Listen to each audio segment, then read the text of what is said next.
Saludos, quiero darte la bienvenida a este podcast, que es una idea que quería hacer hace bastante tiempo, que estaba en mí el buscar hacerla, porque me gusta mucho a mí escuchar podcast, me gusta escuchar de todo tipo. Y a veces escucho ahí en el camino al trabajo, a veces lo escucho mientras espero a alguien, cuando estoy en la calle, cuando estoy caminando, cuando estoy echado. Entonces creo que es un buen recurso para comunicar un mensaje. Y esa es la idea de este podcast, comunicar un mensaje. Es algo distinto tal vez a lo que estoy acostumbrado. Tal vez estoy más acostumbrado a hablar ante un grupo de gente o en una administración con una persona. Pero son cosas distintas. Porque a veces en una prédica uno puede leer el cuarto. Te das cuenta si estás diciendo algo que puede ofender o que no está siendo bien recibido y puedes ajustar lo que estás diciendo. Pero por este medio no puedo darme cuenta de cómo reaccionas, si algo que diga tal vez no te guste o tal vez te aburra. Entonces no sabría en qué momento poner algún chiste o alguna historia amena. Pero de todas formas creo que tiene muchas otras ventajas. Creo que es algo que puedes escucharlo, si quieres puedes escucharlo de corrido, si quieres puedes escucharlo por partes. Si no te gusta en algún punto y dices, ya no me parece, puedes cortarlo y ya no está mi voz. Entonces, tiene esas diferencias, pero creo que tiene muchas más ventajas. Entonces, quiero darte la bienvenida y en primer lugar comentarte, el nombre de este podcast es Ser Humano.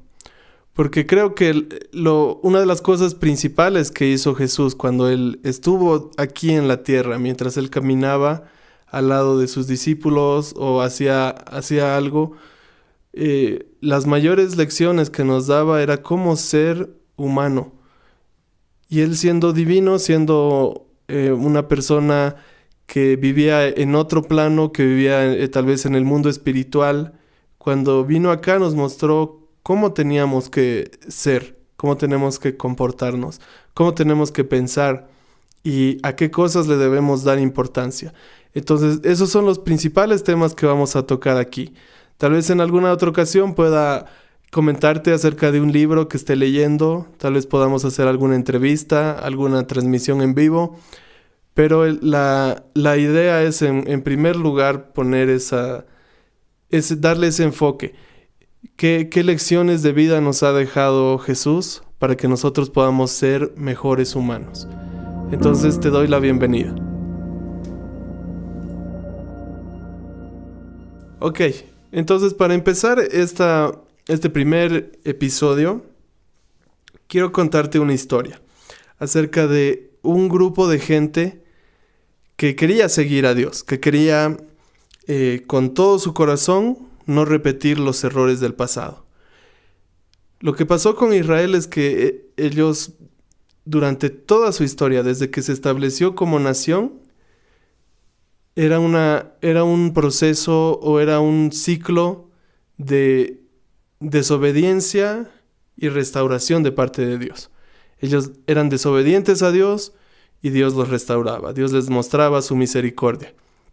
Pero llegó un punto en que se equivocaron tanto que Dios los llevó al exilio y estuvieron 70 años exiliados de su nación, viviendo en Babilonia.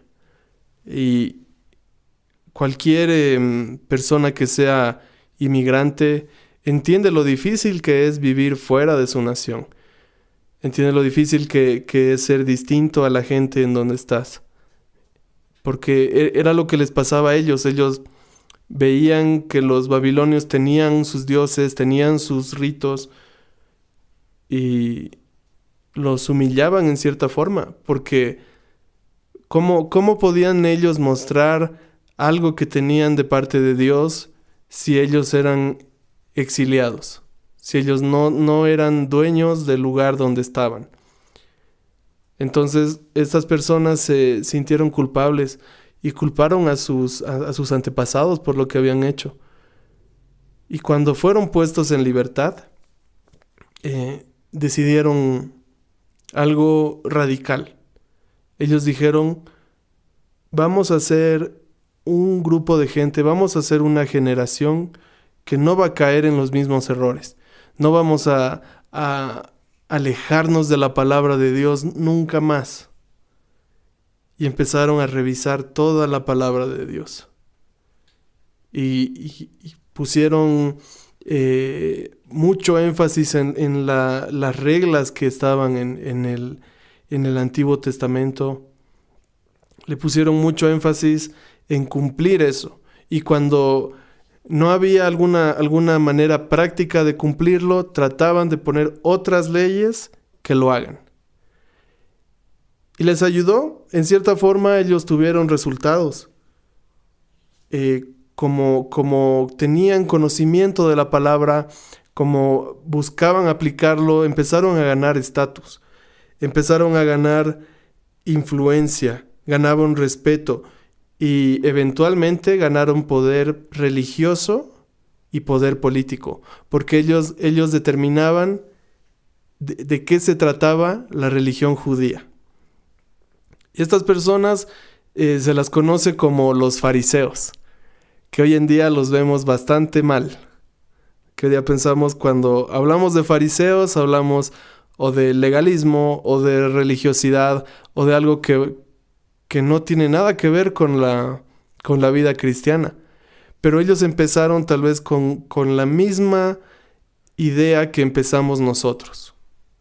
De la misma forma que nosotros le hemos fallado a Dios, el fallarle a Dios nos trajo humillación, nos trajo vergüenza, y cuando estábamos frente a su santidad, éramos humillados, y a veces empezamos de la misma forma.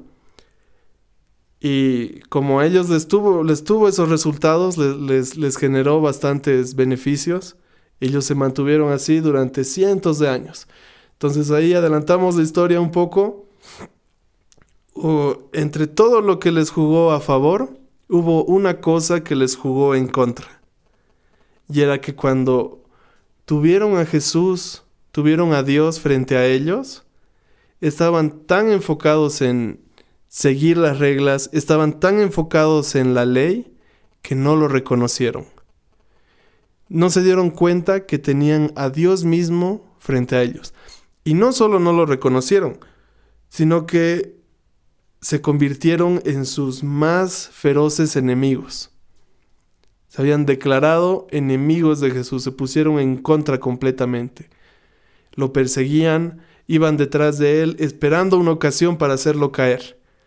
Y no solo se volvieron en sus enemigos, sino que eventualmente lo mataron. Y ellos fueron los autores intelectuales de la muerte de Jesús en la tierra. Hicieron todo para que Jesús fuera llevado a juicio. Le pagaron un soborno a uno de sus seguidores, pagaron a falsos testigos, y por la obra que ellos habían hecho, Jesús terminó en la cruz, dando su vida. Y la historia de ellos no se queda ahí. No acabó cuando fueron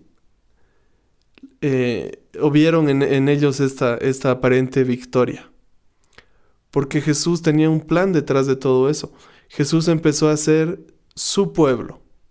Jesús formó a su gente. Durante el tiempo que Jesús estuvo en la tierra, Él levantó a el que sería su nuevo pueblo.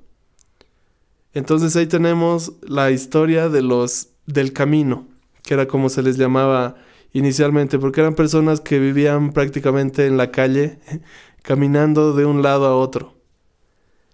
Y estas personas tienen características que en cierta forma son parecidas a los fariseos, pero en los aspectos que realmente importan son muy distintas. En primer lugar, aunque tenían la misma ideología religiosa, ellos también creían en la Biblia. Jesús, su maestro, les dijo: todo lo que les digan, todo lo que vean ustedes en la Biblia, háganlo. Y ellos lo hacían, pero ellos lo hicieron de distinta forma.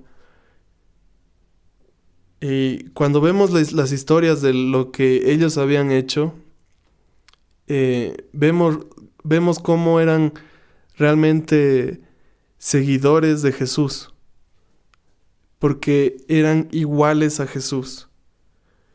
Y cuando me tocó estudiar el libro de Hechos, veía ciertos paralelismos con la vida de Jesús. Hay una porción en la que Pedro resucita a una niña. Lo relatan muy parecido a la vez que Jesús resucita a una niña. Juan, con muchos otros de los discípulos, se enfrentaba a turbas que querían matarlos, que los perseguían, que iban detrás de ellos. Esteban, que era uno de los 7 encargados de la repartición de alimentos, que servía bastante, murió en un juicio muy parecido al de Jesús. Pablo vivió igual, encarcelado, vivía en juicios que no eran justos, que las personas que los perseguían contrataban a personas para que mientan. Entonces, este era un pueblo que era bastante parecido a Jesús. Era tan parecido a Jesús que los empezaron a llamar por el nombre de Jesús. Les empezaron a decir cristianos, porque era obvio que ellos seguían a Jesús, porque hacían lo mismo. Y ahí tenemos a ambos bandos, o ambos equipos en cierta forma, enfrentados uno contra otro. Porque para los fariseos, para la gente judía que no había aceptado a Jesús, estos eran sus adversarios. Y iban detrás de ellos, buscando de la misma forma la ocasión para hacerlos caer. Y quiero enfocarme un poco en la historia de Esteban. Esteban era, nos lo describe el libro de Hechos como un joven que tenía un poder especial. Él hacía milagros y señales, y eso maravillaba a la gente. Pero algunos judíos del pueblo de Cirene empezaron a discutir con él y buscaban hacerle caer, buscaban que él blasfeme de alguna forma, que se equivoque, pero ninguno pudo hacerle frente, porque Esteban hablaba, y cuando él hablaba, lo que se nos dice es que él tenía la sabiduría que venía del Espíritu Santo. Y esos judíos le dieron ese dinero a otras personas para que digan que él había insultado a Dios y que estaba en contra de Moisés. Y así empezaron a hacer alborotos en el pueblo. Incluso los líderes del país, los maestros de la ley, se habían enterado de todo lo que estaba pasando con Esteban y lo llevaron a juicio. Y llevaron ese juicio a otras personas para que continúen mintiendo. Que estas personas digan que oyeron decir a Esteban que él iba a destruir el templo, que Jesús iba a destruir el templo y que iba a cambiar las costumbres que Moisés había enseñado a su pueblo. Y las personas que estaban en la junta miraban a Esteban y decían que era como un ángel. No podían quitarle la mirada. Entonces, allí el paralelismo es tan evidente que realmente si cambiáramos los nombres, en lugar de Esteban decir Jesús, es la misma historia. Jesús tenía gran poder, Jesús hacía milagros, Jesús sanaba a la gente de forma poderosa y fue traicionado, y Jesús también fue llevado a juicios en los que había testigos falsos que decían que Jesús había dicho lo que no había dicho, y lo juzgaron por eso. Y cuando las personas que tenían que juzgar a Jesús tenían que emitir un juicio, no podían encontrar nada malo en él. Y era lo mismo que le pasaba a Esteban. A tal punto, pero que las personas que tenían que emitir el juicio sentían una presión grande de parte del pueblo, ¿no? Entonces, luego el jefe de los sacerdotes le pregunta a Esteban, dice, ¿todo lo que dices es verdad? Y aquí hay algo clave que parece que no tiene sentido, pero Esteban no empieza a hablar de él mismo, no empieza a decir, no, lo que ellos han dicho es falso, no se defiende, no busca él otros testigos que corroboren que él no había dicho esas cosas. Más bien lo que él hace es que empieza a hablar acerca de la historia de Israel. Empieza a hablar de Abraham, cómo Jesús se le había aparecido, cómo Dios se le había aparecido a Abraham y lo llamó a que salga del lugar donde él había estado. Cuenta un poco, ¿no?, el testimonio de Abraham, cómo él recibió el hijo de la promesa, cómo con ese hijo de la promesa él iba a hacer el pacto. Luego pasa la historia de José, cómo José había sido traicionado, cómo por la traición de muchas personas José había llegado a la cárcel, pero luego llegó a ser la segunda persona después de Egipto y pudo salvar al país de Egipto del hambre. Luego relata un poco lo que había sucedido en Egipto, como el lugar que se suponía que tenía que ser un aliado poderoso para Israel, se terminó convirtiendo en su enemigo y esclavizó a Israel, y surge Moisés. El tiempo que Moisés vivió en Egipto, cómo él pasó 40 años en el palacio, cómo se escapó, y el tiempo que estuvo en el desierto, cuando Moisés fue encontrado por la zarza ardiente, los milagros que hacía Moisés. Entonces lo que empezó él a contar iba desde ese momento. Luego hablaba de David y algo que les dice a los jueces, a los sacerdotes que estaban en ese momento juzgándolo, les dice, ustedes repiten lo mismo que ha estado sucediendo durante toda la historia. Dios envía un hombre a la tierra que sea su profeta, que sea su mensajero, y ustedes lo matan. Y envía a otro y ustedes lo matan. Y era lo que había pasado. El pueblo de Israel se había equivocado tanto que no podía reconocer a alguien que venía de parte de Dios. Incluso antes de que llegue Jesús, rechazaban a Juan, que era alguien que bautizaba en nombre de Dios. Y esa fue toda la defensa que hizo Esteban. No empezó a hablar él acerca del mismo, ni quiso hacer un intento de salvarse o de mostrarles que estaban equivocados en el juicio contra él.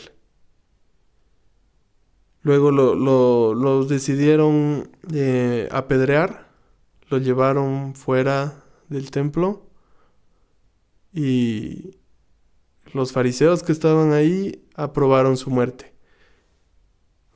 Pusieron sus ropas a un lado, agarraron piedras y les lanzaron piedras encima de Esteban. Y tal vez en el acto en el que más recordamos que Esteban se parecía a Jesús era que mientras él moría, no los insultaba, no buscaba maldecirlos, sino que lo que él dijo fue, no les tomes en cuenta este pecado. Que fue exactamente lo mismo que dijo Jesús, tal vez con otras palabras, pero Jesús en la cruz, cuando estaba siendo humillado, estaba muriendo, y se burlaban de él, Jesús dijo, no les tomes en cuenta este pecado. Entonces el parecido que tenía este pueblo con Jesús era tan grande que ellos vivían como Jesús, pensaban como Jesús, hacían las cosas que hacía Jesús e incluso morían como Jesús. Hasta el último punto. Y los seguidores de los fariseos hacían lo mismo durante generaciones y generaciones, que juzgaban, buscaban ocasiones para que el profeta falle, lo perseguían, iban detrás de él y lo mataban. Entonces ellos igual continuaban su tradición. Y eso sucede durante todo el libro de Hechos. Durante todo el libro de Hechos vemos la historia de algún seguidor de Jesús específico, algún apóstol, sus acompañantes, y vemos cómo tenía un grupo de judíos o de fariseos detrás de él, que lo iban persiguiendo. Entonces, tenemos en primer lugar este ejemplo que es muy fuerte y yo creo que vale la pena detenernos y considerar en nuestra vida. Porque la Biblia muchas veces nos presenta dos alternativas. Podemos ser como una persona o como otra. Tenemos de un lado, por ejemplo, a Caín y del otro a Abel. Y eso sucede en muchas historias de la Biblia. Y creo que en esta tenemos de un lado a los seguidores de Jesús y a los fariseos, que estaban enfrentados. Los seguidores de Jesús estaban dispuestos a morir por el mensaje y los fariseos estaban dispuestos a matar por el mensaje. Y continuaron haciendo lo mismo. Y tal vez esa tradición continúa hasta el día de hoy. Hasta el día de hoy tenemos personas que juzgan, que apuntan el dedo, que levantan testimonios contra personas. Y no hace falta buscar mucho, no hace falta hacer una búsqueda exhaustiva en internet para encontrarlos, porque siempre están cerca. El problema no es que se escondan muy bien, el problema es que es muy fácil verlos, porque siempre están detrás de un hijo de Dios, siempre están detrás de un profeta, y están listos para levantar la piedra, están listos para apuntar, están listos para juzgar. Entonces, ¿cómo estoy yo en ese sentido? Y me gustaría que te hagas esa pregunta en ese momento. ¿Cómo estás tú? ¿A quién de los dos bandos te pareces más? ¿Nuestra vida se parece más a la de Jesús o se parece más a la de los fariseos? Nos siguen maravillas, nos siguen milagros, hacemos obras que impresionan, no porque nosotros seamos impresionantes, sino porque el Espíritu Santo puede hacer cosas impresionantes a través de cualquier persona. Y perdonamos, o juzgamos, o apuntamos el dedo, o buscamos en primer lugar la posición, buscamos el conocimiento, buscamos la influencia y dejamos de lado para después el ser tratados como en qué tanto nos parecemos a Jesús. Porque ¿qué importa todo eso? Los fariseos tenían todo eso, tenían posición, tenían influencia, tenían conocimiento, tenían poder. Pero en lo que más importaba, ellos fallaron, que fue reconocer a Dios. Y nosotros podemos tener lo mismo, podemos tener influencia, podemos tener poder, podemos buscar grandes logros, porque tenemos estrategias. Tenemos recursos, tenemos ideas, tenemos ejemplos. Podemos ver cómo hacen las cosas en otra iglesia, adoptarlo y tener resultados. Podemos lograr todo eso. Pero si no podemos reconocer a Dios cuando nos habla, estamos perdidos. Y para cerrar esta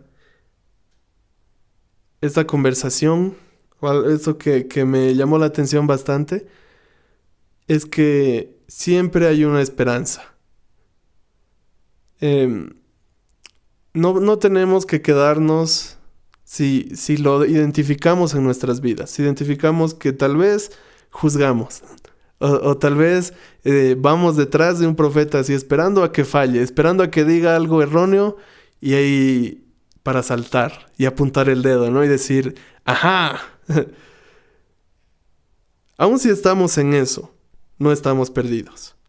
Porque hay otro personaje en el libro de Hechos que pudo cambiar de bando. Que no solo era un fariseo cualquiera, era fariseo de fariseos. Y en la vida de Saulo vemos lo mismo que pasaba con los fariseos. Él era un personaje que se nos introduce durante la muerte de Esteban. Entonces, imagínate, ahí cuando estaba Esteban, mientras Esteban moría, la historia de Esteban tal vez acabó ahí, en ese momento, porque tal vez continúa en la eternidad seguramente, pero en la historia de Hechos se nos deja de lado un poco lo que pasó luego con Esteban y empezamos a tomar el enfoque en un fariseo, en Pablo. Y él era una persona fiera. No era alguien que solo juzgaba y hacía chismes, era alguien que mataba, perseguía, iba y vaciaba iglesias y la gente le tenía miedo. Entonces no era cualquier fariseo. Pero en el camino a Damasco él había pedido unas cartas para seguir persiguiendo cristianos, seguir maltratando cristianos. Y en el camino se le aparece Dios. Y Pablo evidencia lo que habían fallado todos los fariseos, todos los religiosos, todos los judíos que no siguieron a Jesús. Cuando él es impactado por Jesús, cae en el piso, Jesús le habla y Pablo dice, ¿quién eres? Porque él no podía reconocer la voz de Dios. Porque él tenía celo por su religión, por su Dios, por su grupo de personas, pero no conocía a Dios. Y Jesús le dice, yo soy aquel al que tú persigues, aquí estoy, ya no tienes que buscarme. Y cambia su vida completamente. Y es alguien que pasa de ser el fariseo de fariseos a ser el apóstol, que era tal vez uno de los apóstoles más admirados que están en la Biblia, que escribió casi la mitad de todo el Nuevo Testamento. Entonces él tuvo un cambio total. Porque esa es la clave. Cuando nosotros pasamos a ser del mundo o pasamos de ese sistema en el que estábamos antes, de esa creencia que teníamos antes, y pasamos a ser de Cristo, no podemos ser iguales. No podemos decir, es que yo soy así, es que es mi forma de ser. Cristo nos quita todas las excusas que nosotros podamos ponerle. Y nos dice, si quieres ser mi seguidor, tienes que ser como yo. Y Pablo pudo hacerlo. Tal vez al principio, cuando él llegó a la iglesia, desconfiaban de él porque tenían razón para desconfiar de él. Y lo veían y no podían creer que él esté ahí. Y una persona nada más confió en él. Bernabé lo tomó de su brazo y le enseñó durante 14 años. Y él le ayudó a que inicie su camino. Porque esa es la clave. Cuando queremos ser seguidores, tenemos que ser pues seguidores bien, ¿no? Tenemos que ser radicales en ese sentido. El error que cometieron los fariseos fue que ellos buscaban la radicalidad, pero la buscaban en otros. Y bueno, pensaba en alguna analogía para ponerlo, pero esta es la mejor que se me ocurrió. Tal vez a ti se te ocurre una mejor, pero Buscar que otros sean radicales es como pagar cuotas del banco de otras personas. Y exigirles, decirles, tú tienes que pagar, tienes que ir a tal fecha, y ellos van y pagan porque obviamente uno los está obligando y uno no paga sus cuotas. Cuando llegue el momento de liquidar la deuda, ahí estamos liquidados realmente, ¿no? Entonces, la radicalidad funciona cuando es aplicada a nosotros. Cuando nosotros en primer lugar nos ponemos la meta, quiero agradarle a Dios. Y buscamos su palabra, buscamos qué es lo que Él quiere de nosotros.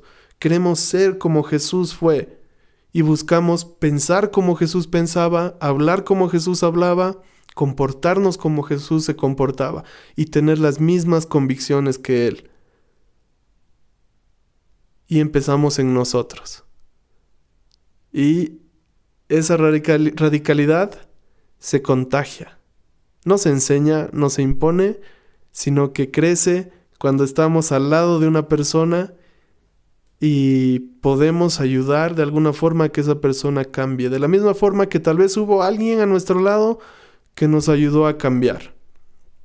Entonces quiero invitarte a que puedas hacer esa búsqueda en tu vida. Y si estás por el camino correcto, está buenísimo, sigue así, mantente firme. Es muy fácil que el orgullo crezca en nuestras vidas, que seamos personas llenas de presunción, personas llenas de tener avaricias personales, ¿no? Y que no podamos luego continuar como empezamos. Y tal vez, si te encuentras un poco del otro lado, no te sientas mal. No sientas que ahí fue o que estás fuera del equipo de Dios, porque la invitación está abierta para que cualquier momento puedas cambiar y puedas ser mejor de lo que has sido hasta el día de hoy. Entonces te dejo ahí con esas preguntas. ¿Qué es lo que me gustaría hacer más que cualquier otra cosa? Más que plantearte respuestas, que empiecen a generarse esas preguntas en tu mente. De cómo estoy realmente, cómo está mi vida. Y decirte que siempre hay esperanza. Dios nunca va a rechazarte si llegas en el momento correcto, que es el momento que vivimos todos el día de hoy. Porque siempre recuerda algo que ambos grupos tenían en común. En todas las diferencias que tenían, ambos pensaban que estaban sirviendo a Dios. Un grupo tenía la razón y un grupo estaba equivocado.